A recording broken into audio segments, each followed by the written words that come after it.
Brother, यहाँ पे हमारा माइक खराब हो गया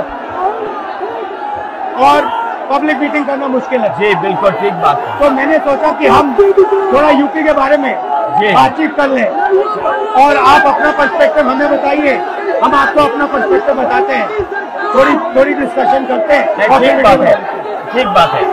मैं समझता हूँ कि जब माइक खराब हो गया हम दोनों बात करेंगे, वो रिकॉर्ड होकर के जाएगी तो लोग बेहतर और अच्छा समझेंगे और अच्छा रिजल्ट आएगा। और क्योंकि सोशल मीडिया से वेल कनेक्टेड है तो सब लोगों को जानकारी मिल जाएगी कि हम और आप क्या बोल रहे हैं। यूपी जो 80 सीटें दे रहा है, इसमें 79 सीटें समाजवादी पार्टी, कांग्रेस, इंडिया गठबंधन जीत रहा है।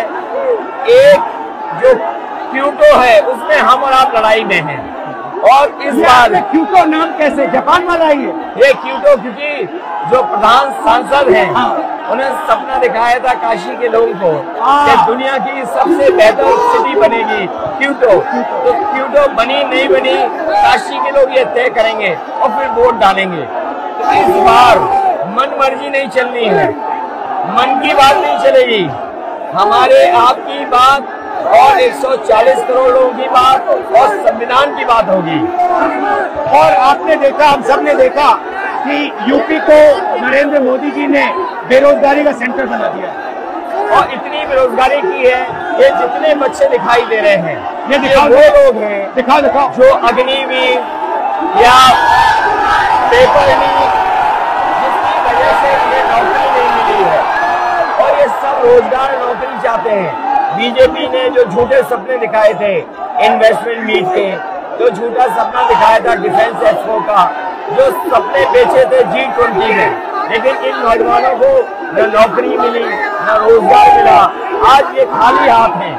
तो इसलिए हमें और आप मिल के जो आपने कहा, जो इंडिया गठबंधन कह रहा है कि 30 लाख बच्चों को नौकरी दी जाएगी, उस दिशा में हम लोग काम करेंगे। और पहली नौकरी पक्की स्कीम जिसके माध्यम से हर ग्रेजुएट को नौकरी का अधिकार, बेहतरीन ट्रेनिंग और बैंक अकाउंट में 1 लाख रुपए साल के। आपने नोट किया कि मोदी जी खटाखट बोलने शुरू कर दिए। ये आपके खटाखट के बाद वो रटारट खटाखट कर रहे हैं। अच्छा, आप एक बात बताइए, मुझे क्यूरियोसिटी है, थोड़ा आप अपने पापा के बारे में मुझे बताइए जी। मुलायम सिंह यादव जी के बारे में बताइए, आपने उनसे क्या सीखा? नेताजी और उनके साथ के लोग बिल्कुल जमीनी राजनीति करते रहे। हालांकि नेताजी कुश्ती, पहलवान और गांव के थे। करते हो कुश्ती? नहीं, मैं कुश्ती नहीं कर पाया जीवन में, क्योंकि मैं मिलिट्री स्कूल में चला गया तो कुश्ती नहीं कर पाया। लेकिन नेताजी इसीलिए धरती पुत्र बोले गए कि वो जमीन की बात को समझते थे। धरती पर जो लोग हैं उनकी क्या भावना है उसको लेकर के वो आगे बढ़ाना चाहते थे। और आपका इस क्षेत्र से और इस शहर से आज का लगाव नहीं है, न जाने कितने सालों पुराना लगाव है। जो इमोशनल कनेक्ट आपका इस शहर और शहर से है वो शायद और किसी राजनीतिक परिवार का नहीं होगा।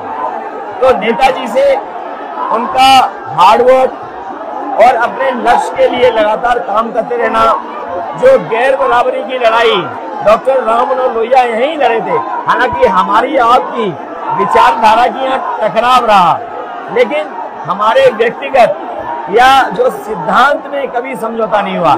सिद्धांत को लेकर के हमने आपके साथ खड़े हुए और कई बार खड़े हुए, और आपकी भी पार्टी सिद्धांत से बहुत करीब रही समाजवादियों के। बट मुझे लगता है कि अब एक नई तरीके की पार्टनरशिप बन रही है, क्योंकि जो इस बार हमारा कोऑपरेशन है, शायद पहले ऐसा कोऑपरेशन नहीं हुआ। मतलब बिल्कुल सब जुड़ गए। सबसे अच्छा ये है कि जितना उन्होंने कहा 2 लड़कों की जोड़ी, उतना युवा आपसे, हमसे, इंडिया गठबंधन से और जुड़ गया। तो ये नेचुरल अलायंस है, और नेचुरल अलायंस इसलिए लोग महसूस कर रहे हैं कि वो चाहते हैं कि नौकरी और रोजगार मिले, नौकरी और रोजगार मिले। तो ये बड़ी भावना है कि हमसे, आपसे ये यूथ कनेक्ट कर रहा है। सबसे बड़ी बात, महंगाई की चोट सबसे ज्यादा इन लड़कों को लगती है। हमारी थिंकिंग है और आपकी भी है कि ये जो 22-25 लोगों को नरेंद्र मोदी जी ने पूरा का पूरा धन पकड़ा है, उसको ठीक करने के लिए जो हमारे युवा हैं, माताएं बहनें हैं, उनको डायरेक्ट बैंक अकाउंट में पैसा देना। देखिए, ये जो लोगों के पास पैसा पहुंचने से जो अर्थव्यवस्था को लाभ मिलेगा, मैं समझता हूँ इनका भाग्य में बनेगा और देश की अर्थव्यवस्था ही बेहतर होगी। ये जरूरी स्कीम है कि इनके अकाउंट में पैसा पहुंचे, जिससे थोड़ा बहुत जीवन स्तर इनका भी अच्छा हो। नरेंद्र मोदी जी डिबेट से क्यों डरते हैं? क्योंकि वो सच का सामना नहीं करना चाहते। पूरा उनका झूठ का गुब्बारा है।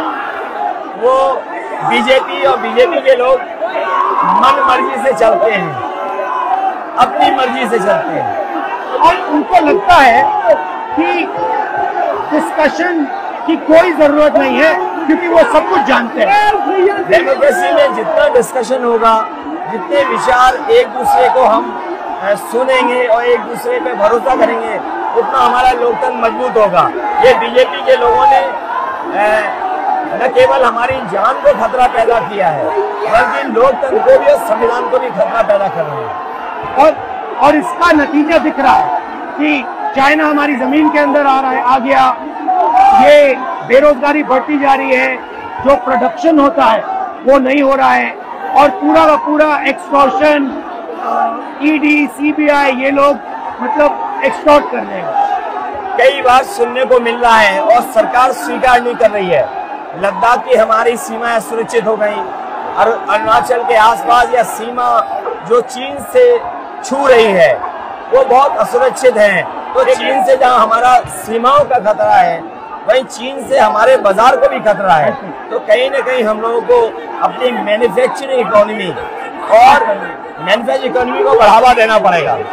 और ये जो स्कीम्स है, पहली नौकरी पक्की और महालक्ष्मी, ये मैन्युफैक्चरिंग सिस्टम को, इकोनॉमिक सिस्टम को जंप स्टार्ट करने के तरीके हैं। ये बहुत अच्छा जंप स्टार्ट होगा। इसको अगर फोकस होकर के IIT, पॉलिटेक्निक, इंजीनियरिंग कॉलेजेस को, इन सबको इकोसिस्टम में ला करके, मैं समझता हूँ युवा नौजवानों को अच्छी नौकरी और रोजगार मिल पाएगा। और हमारा लक्ष्य है कि सब, हर जात को भागीदारी मिले, स्पेस मिले, हर इंस्टीट्यूशन में, बिजनेस में, एजुकेशन के सिस्टम में।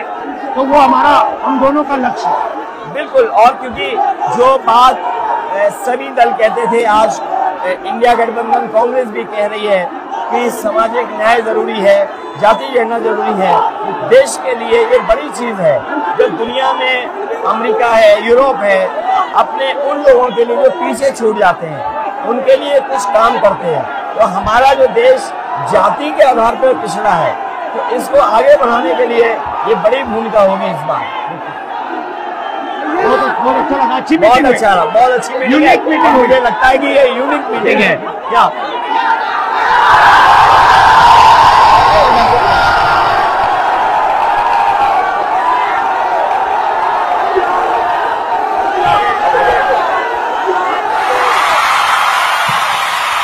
हमसे जुड़े रहने के लिए हमारे YouTube चैनल को सब्सक्राइब करें और बेल आइकन को दबाएं।